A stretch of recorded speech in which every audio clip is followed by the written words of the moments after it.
I know you can be overwhelmed and you can be underwhelmed, but can you ever just be whelmed? I think you can in Europe.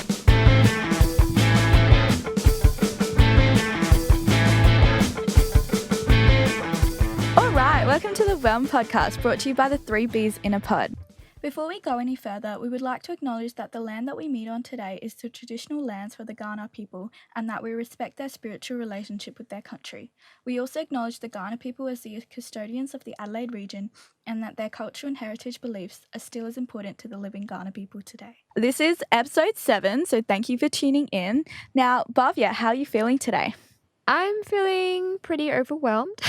Oh no. I know. Last week and the weeks before, I was feeling like a mix between overwhelmed and just plain whelmed. But this week has been stressful and placement is just getting more and more intense. And I will probably be crying by the end of June, but that's okay. Oh no. We're gonna survive this. As we get further into the year, it's just like, oh my gosh, time is just flying away. And so, Belle, how whelmed are you feeling?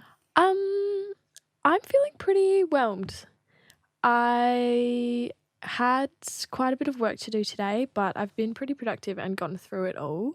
So That sounds so unlike you. What's going on? So yeah, I'm actually feeling pretty good. Nice. Yeah, That's good. Yeah. How are you feeling, Bobby? Well, I am, pretty much 90% overwhelmed. Just the usual, all of the things. It's gone down though. You were 101 like a couple of weeks ago, so I think it's good. Yeah. It's good. You're slowly Has getting it gone back. down, It has or am gone I down. just working with it better? Yeah. No, everybody take a moment to reflect on your level of whelm. How are you guys feeling? Let us know. Now, for today's episode, we are talking about a very difficult subject. So, dealing with failure, rejection, learning to accept criticism, perfectionism, mental health issues, that sort of thing. So, just a little disclaimer, we are not mental health experts or professionals in any way. So anything we say on this podcast should not be taken as legal or medical advice. And you should obviously speak to a professional if you are struggling or having issues. So let me just lay it out there. I am awful at dealing with failure and rejection and literally criticism as well. Like I think I'm good at, like I say to people, oh yeah, I'm great at accepting criticism. Like lay it on me. I am awful. I will go home and cry. Yeah. No, I feel the same way. Like I say, oh yeah, I'm great. I can deal with feedback, but internally I'm just like going into panic mode like Yeah, no, I completely agree with that because I also say that I'm good at criticism and rejection, and I actively seek criticism and rejection. Well, I don't actively seek rejection, obviously, but I want feedback and I want people to give me feedback on whatever I'm doing. But then, of course, as soon as someone gives me feedback, I immediately overthink whatever they've said to me and like tear it apart and think about it bit by bit. Yeah. I think it's a lot because I fully accept I'm a perfectionist. I actually struggle with that a lot, which is tied to my procrastination where I literally won't do something I'm not going to like do well. You know, it's like that all or nothing mindset, which is really bad. But you know, we live and we learn, or we don't learn at all. I guess part of it is rooted in having such high expectations of yourself as well. Like I am someone who sets really high expectations for myself, and even outside of like my parents' expectations, as we like mentioned in a couple of episodes back. Personally, me, like I will set really high expectations for myself, and if I get feedback that doesn't match up with like the expectations in my head, then I'll just suddenly go down that negative mind spiral, which is really bad. I know. And like it's really bad because it does not help the negative self-talk. Like I know a lot of people say that this might sound like really overdone advice, but the way you talk to yourself, it's actually really important. I also do that a lot. Like I have to actively like change how I'm thinking about a situation to actually get out of feeling bad about it.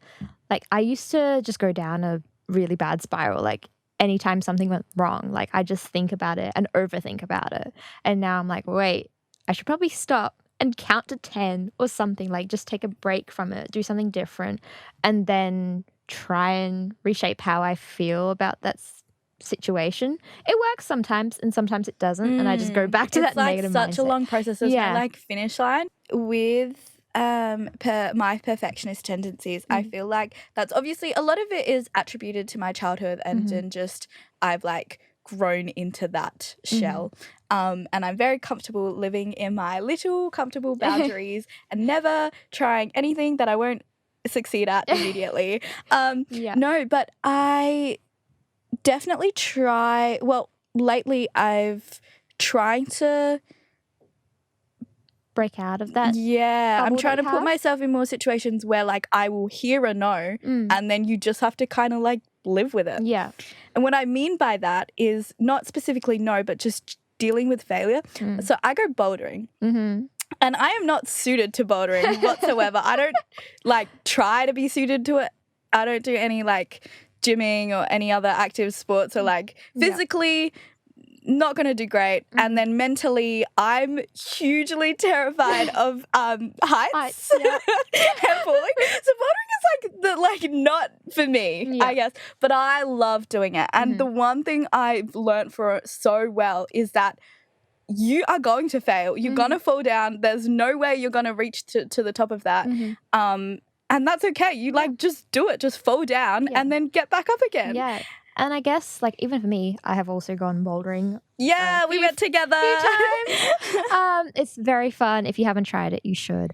But I feel like it's one of those things that where it teaches you that you don't have to be good at doing it. Like, Yeah. you can still have fun. You don't have to be like a master boulder. Yeah. That's a phrase. Boulder slay. Oh my God. I think Tara actually coined that term, so shout out to Tara. Yes, I do come bouldering with you guys. Absolutely terrified the first time I did it because I have no upper body strength, terrified of heights, and so the thought of climbing up a wall with nothing holding me on, using my upper body strength, just really didn't sound that appealing. But I went because I get FOMO and I didn't want to miss out. And huge learning curve. And I think the biggest learning curve for me was learning to live with the fact that people are on different levels to you. Because obviously we went the first time I went, and even now I went last week, and the people I go with, they're so much better at it than me. Like they're doing the really tricky levels and they're starting upside down. Thank you. And they're lifting themselves up without using their legs. And you sit there and you watch them do it, and then you kind of wait your turn, and then you go up to the wall and you do like the second easiest level. And in my head, I'm like, oh my God, this is so embarrassing. These people must just think that I'm like such a noob. But they don't. They literally don't. And they're standing behind me and they're cheering for me, and, you know, they're encouraging me, because it is like a in your head thing, and you just kind of have to accept that they were at that level once, like they started there. And if I kept going and kept practicing, I'm sure I'd get to their level eventually. But yeah, sometimes I think it's just like getting over yourself and getting out of your own headspace. Yeah. I also feel like whenever you go out of your comfort zone, you're always going to have like that small chance of failing at something or being turned down by an opportunity or something. A lot of the time, like when I was applying for jobs out of high school, that was like every rejection letter. I have gotten so many rejection letters, and I would like complain to my mum, and she'd be like, "Don't complain to me. You have no idea how many rejection letters I got." And I'm like, yeah, no, I understand. But it sort of teaches you to like keep trying, even though like it's one of those things like, yes, you're going to get rejected by so many like jobs and people who are looking to hire other people, but yeah. I have a really good quote about rejection letters that I cannot claim, and I can't remember where it came from, and I'm pretty sure it's one of those quotes that like everyone's got a different varying version of. But it goes something along the lines of, if you knew that you had to receive 50 rejection letters before you got your dream job, on the 51st letter, you would be so excited to receive a rejection letter. Because you'd know that you were one more letter closer to getting your dream job, right? And so, as like cliche as it sounds, but if you reframe your mindset, obviously getting a rejection letter sucks. But if you reframe it to, okay, they obviously didn't think that I was the right fit for this position. So the position is not meant for me and my position's still out there, then the rejection letter is kind of a blessing. Because it means that you're not getting put in something that doesn't fit with what your values are. And your acceptance letter is one letter closer. Yeah, that's you so know? cool. Yeah. I think whenever you try something, like at least like getting it over and done with, then the fear goes away and you can do it over and over. Yeah. Like I went on a tree climb once and I was terrified because, you know, scared of heights. Like, why am I doing this actually? You know what? There's only one person responsible for all of these incidents and he knows who he is. But I went on a tree climb with a friend and I didn't want to do anything. I didn't want my feet to leave the ground. But once you just do one thing, it just gets easier and easier. Does. Yeah. Yeah. No, I have a massive fear of the ocean, but at the Wait, you've been to the beach? I have been to the beach, but like I will not go past like wading length. Oh, depth. right, yeah. But at the same time, like I really want to go like snorkeling and scuba diving. gosh, I find that so yeah. cool. I'm like, I keep telling my brother like we should totally like sign up for scuba classes and just go. But at the same time, I'm like, I'm terrified of the ocean. But yeah, I remember we went snorkeling, I think in year 8 or something, and I was terrified. Oh, yeah, the aquatic scare or something? Yeah. And I was like holding on to the instructor. But then like the second half of the day we went like snorkeling and stuff and it was actually so much fun. I was like, why was I so scared before? Yeah, exactly. I think a lot of people like it's really hard to do it yourself. You need to either be forced into the situation or someone pushes you gently. Obviously don't force yourself into any situation you're really uncomfortable or whatever with baby steps. But yeah, it's honestly it's really hard to break any habit or do anything yourself. Like you need to surround yourself with people who will push you or you need to like kind of forcefully place yourself into that situation where you can't back out at the last minute. Because there's loads of things like I've gone to do something and then I've like backed out at the last minute because there's no one's responsible for anything except for me. So it was easy to just be like, oh, no thanks, actually. Yeah. I think there's a huge difference between pushing yourself outside of your comfort zone and actually having mental health issues that you can't like deal with on your own. Like some people, yes, you need help and there's some things you just can't do and that's okay as well. And it's hard like genuinely supporting friends with mental health issues because you don't know how to navigate that, like whether something's too much or not enough. Like, do you give them space, or maybe if you don't reach out to them they'll like spiral or like how it's really hard to actually support someone, and it can be draining on your own mental health. Like you might love this person to bits but like at this point you can't, you know, support them with everything. A lot of people know people or have friends who have mental health issues and then they're like, at what point do you draw the line between supporting this friend and then taking care of your own mental health? Yeah, I've definitely had some very close friends go through some pretty tough struggles, which was really, really hard to watch because obviously you want the best for them. And just like when someone's physically sick, when someone's really struggling mentally, you want to help them however you can, and sometimes you can't help them and you really want to. But I found that a lot of the time they feel quite embarrassed about their mental health struggles.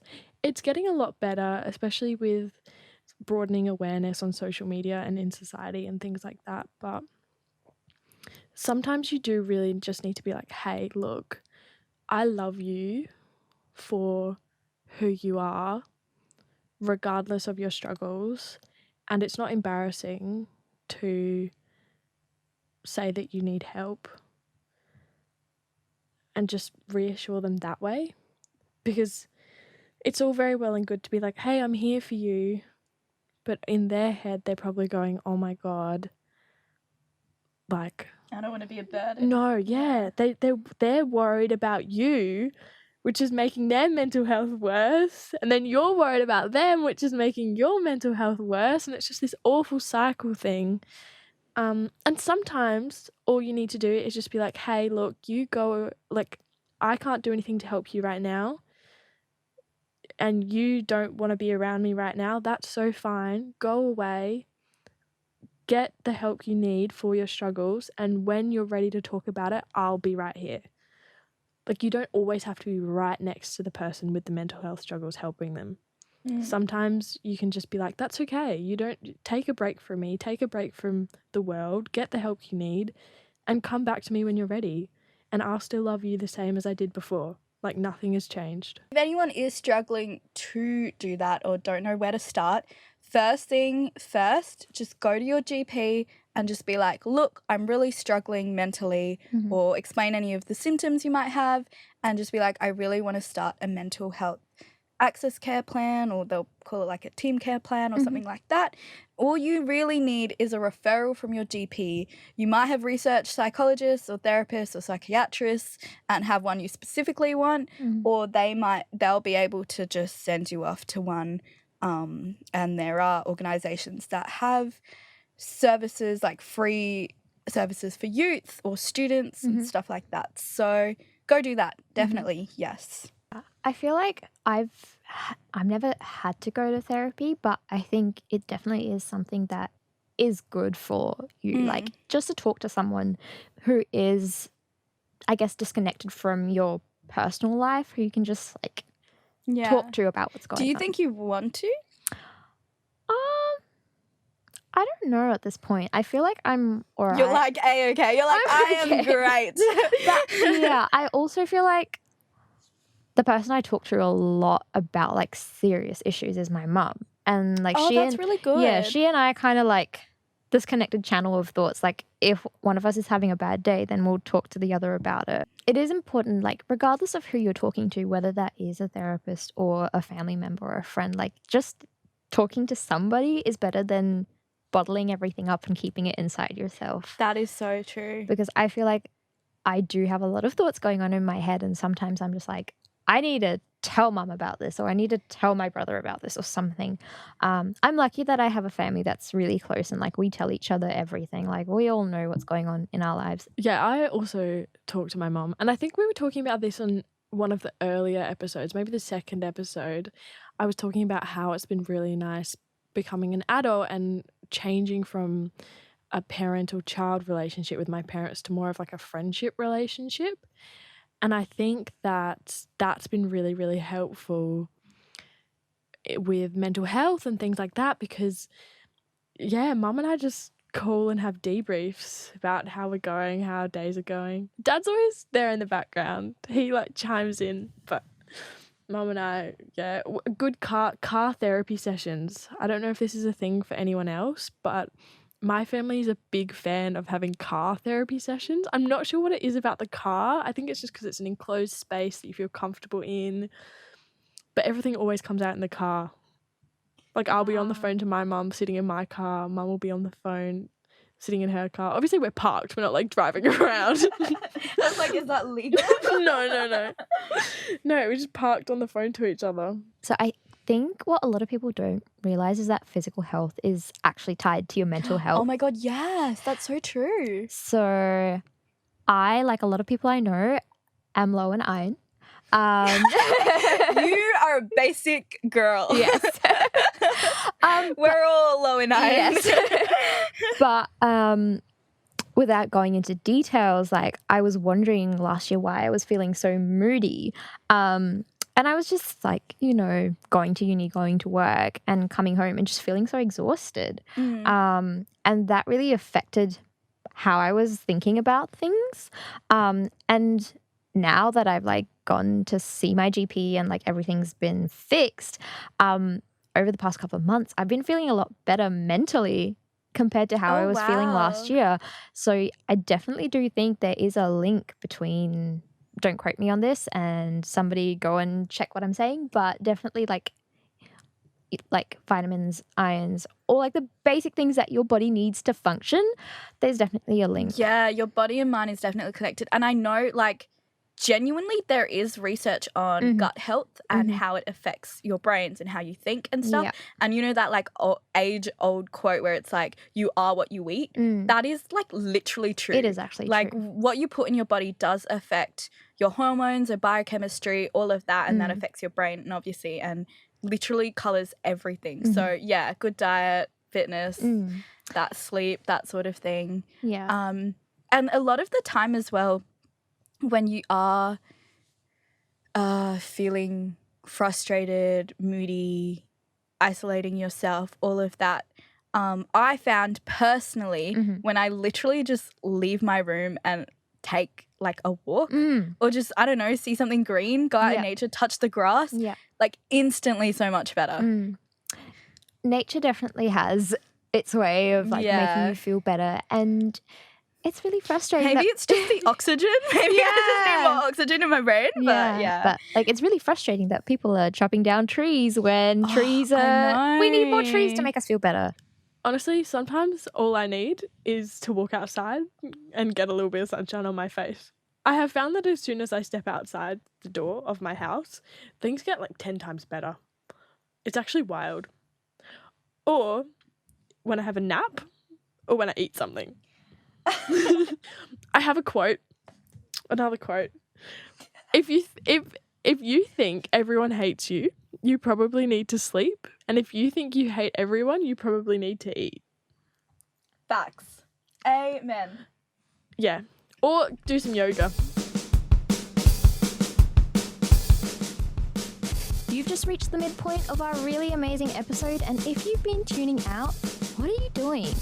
Also, this is a reminder to go and get a glass of water or a cup of tea or coffee, whatever you're in the mood for, and come back when you're all refreshed.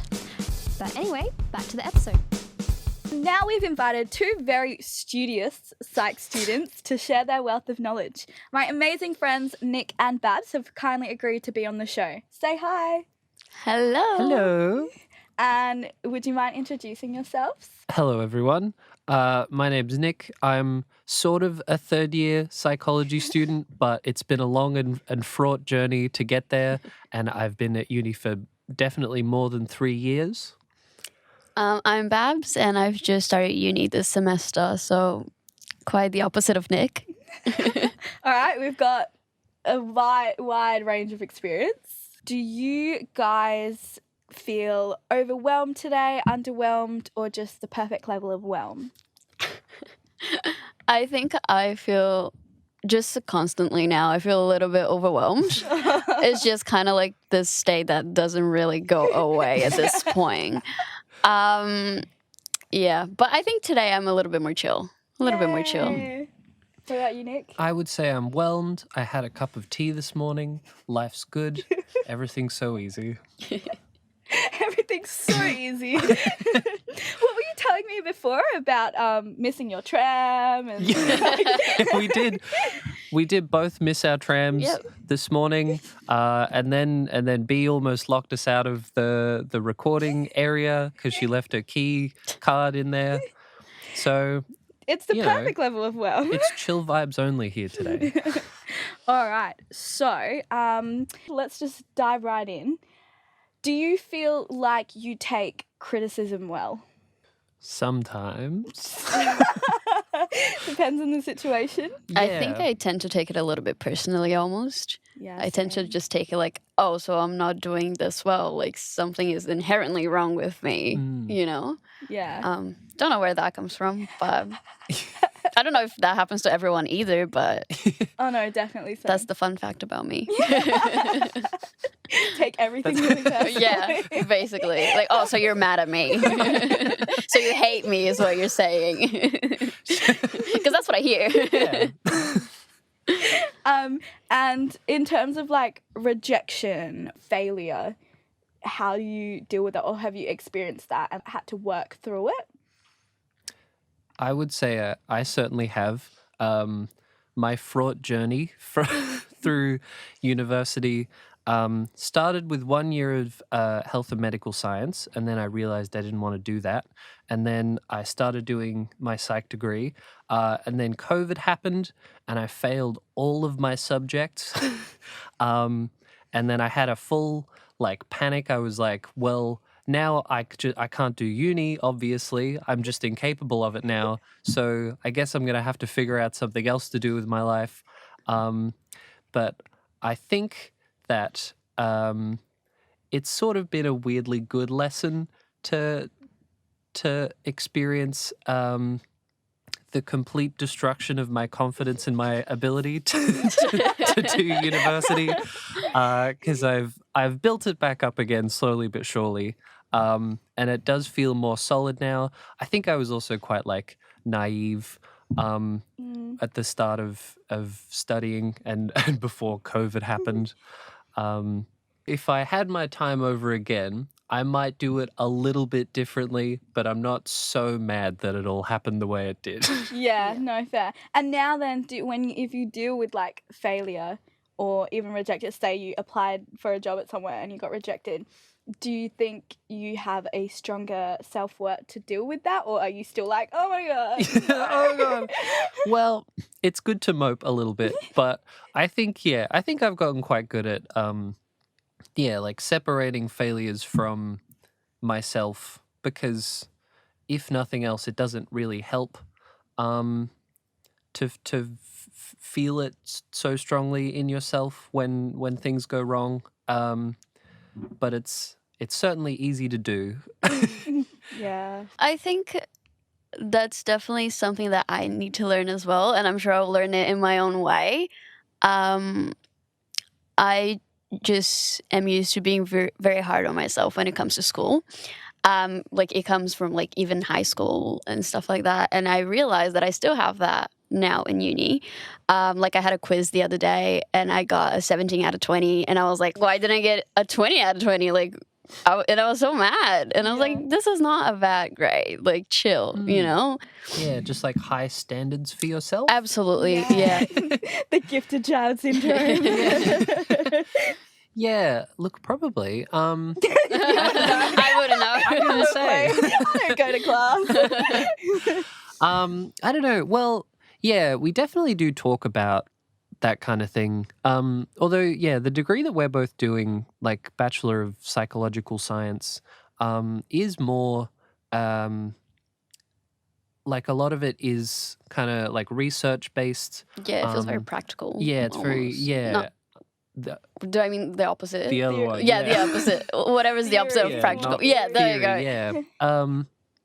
So yeah, I don't know. I think for me, I think the only the super helpful takeaways I've had were from counseling electives, and also just talking about diagnosis criteria and stuff like that, and having to learn symptoms for things and being like, oh, that could be me. Ooh. Are you allowed to diagnose yourself? No. Have you though? Haven't we all? Yeah, haven't we all? Just a trip to Google. Yeah, trip to Google. Yeah. But then when you say more theory based, is that also a bit of I don't know the exact terminology, but neuroscience and biological stuff as well? You know how I have heard, I don't know if this is true, so fact check me, that things you eat, your gut health do affect your brain processes as well. So you could be feeling really, really bad, and it's just because you are intaking really a terrible diet. Yeah. And that's affecting your mood and stuff, and you don't realize it. Yeah, that was that's something that who was it?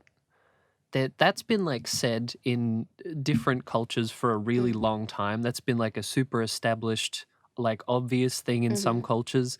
But like in Western science, we were like, no, obviously not. Until like really recently, where we were like, oh guys, we just figured something out. And the rest of the world was like, What the hell, man? Yeah.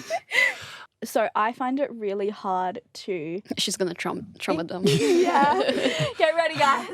I find it really hard to know what to do when you're trying to support someone going through a crisis or have mental health issues, because it's like there's only so much you can basically say and be like, oh, I'm here for you and stuff, but it's kind of their issue to resolve. Right. Like there's nothing really you can do, and that's... I think a good thing that you can do is just like, because you can provide like an outsider perspective as well. Sometimes a lot of people have those issues because they're too much in their head, or they like can't really see from another perspective.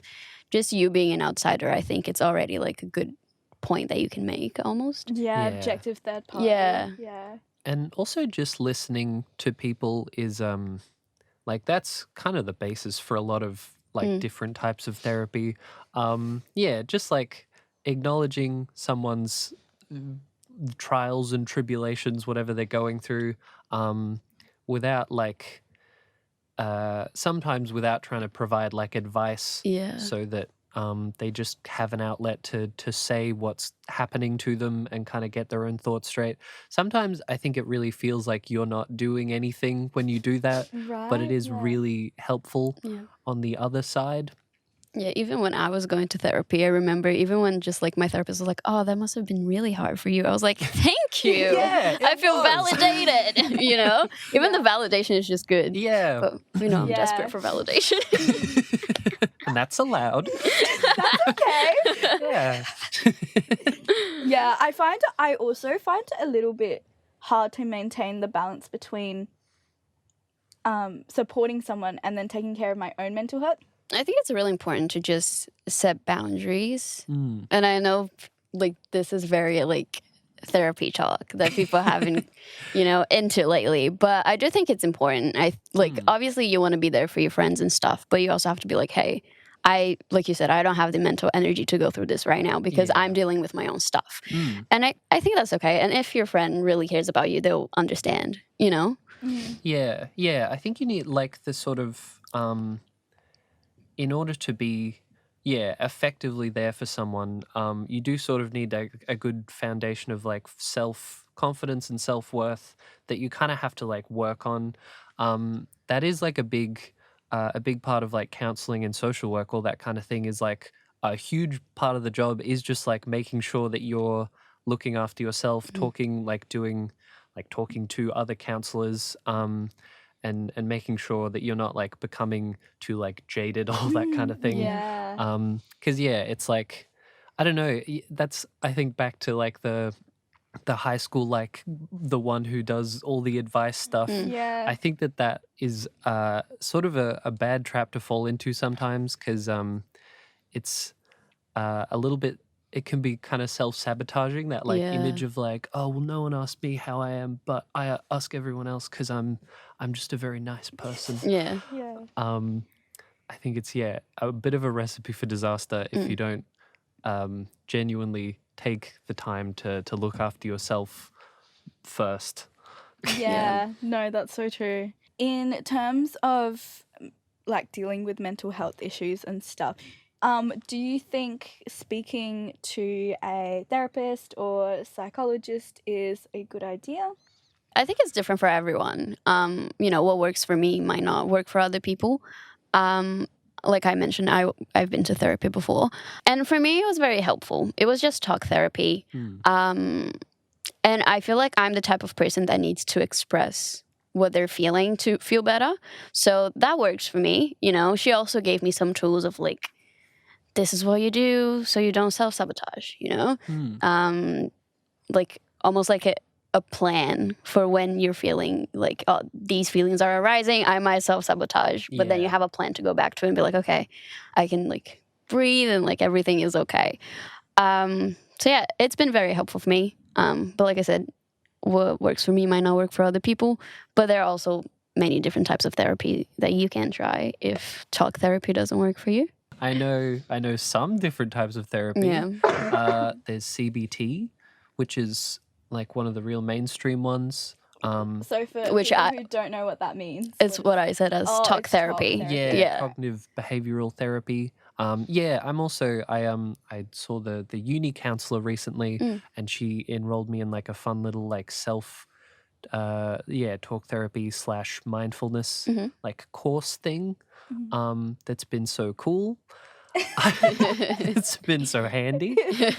But yeah, it is really tricky with like mental health professionals. You kind of have to like, I think it's hard because you would think that it would work the same way as like with a doctor, where you can just go to any doctor Yeah. and they will probably know like what's going on. But I think counsel, like there's so many like elements at play, and people's personalities are so different that you sometimes have to sort of like have just an alarming amount of tenacity to end up with a mental health clinician that's like that works, yeah. which is very really sucks. Yeah, when you like have a mental health issue and then Yeah. you have to like, Like, oh, I have to wait 6 months. Yeah. yeah. If And I then they last until suck. then. Yeah, and then they suck and you have to do it all over Ah. again. Literally. Yeah, no, Yeah. I feel that. Do you think the uni has good services? Yeah, I think so. Yeah, I mean, like, it'd be if you're a crazy if I was like, no. I mean, like, if you're a student, if like you might as well access them because they're free. Yeah. Yeah. Why wouldn't you? Yeah. Very handy. Do you think apps work? You know, I've seen so many like mindfulness and like yeah. your pocket therapist. Or Yeah. whatever. Yeah. I'll be honest. I've seen a lot of them. I haven't tried them. I'm skeptical though. Yeah. But I don't know. think with apps and stuff like that, it's kind of like on you to go ahead and do it. You don't have like an appointment that you have to go to, you know? It's very different unless you are yourself like setting a alarm or something like that to be like, okay, time to go on my little app. Yeah. Yeah. Yeah. I would definitely forget about it if I don't think I've tried, but I would definitely forget about it. Yeah. Actually, yeah. I think it can be, I'm sure, like a helpful tool, but I don't think it would be like a good replacement for. Yeah, definitely not a good replacement. Don't do that instead of therapy if you Yeah. could do therapy. If you are struggling with mental health issues and have to balance like uni and work, and maybe your social life or like other personal things, extracurriculars, stuff like that, do you have any advice for anyone? I think having a really good support system is very important. You know, any trusted friends or family members or anyone that you can rely on when you need to is very important, and it does help a lot. I haven't had any experience with any of the like access plan and stuff like that from uni because I've been here for like 6 weeks. But yeah, this is something that I found to be very crucial for me. Yeah. I think I previously have not balanced all those things, and that's how I've failed a whole semester's worth of. Almost got banned from uni. Almost got banned. They hated me. He's a wanted man in this campus. They don't know I'm here. They do. Just for clarity, I'm allowed to be here. But yeah, I don't know. I think the main thing that I've found useful is just to be nice to yourself, but also to be like realistic, and like just make sure that you're not overcommitting. Yeah.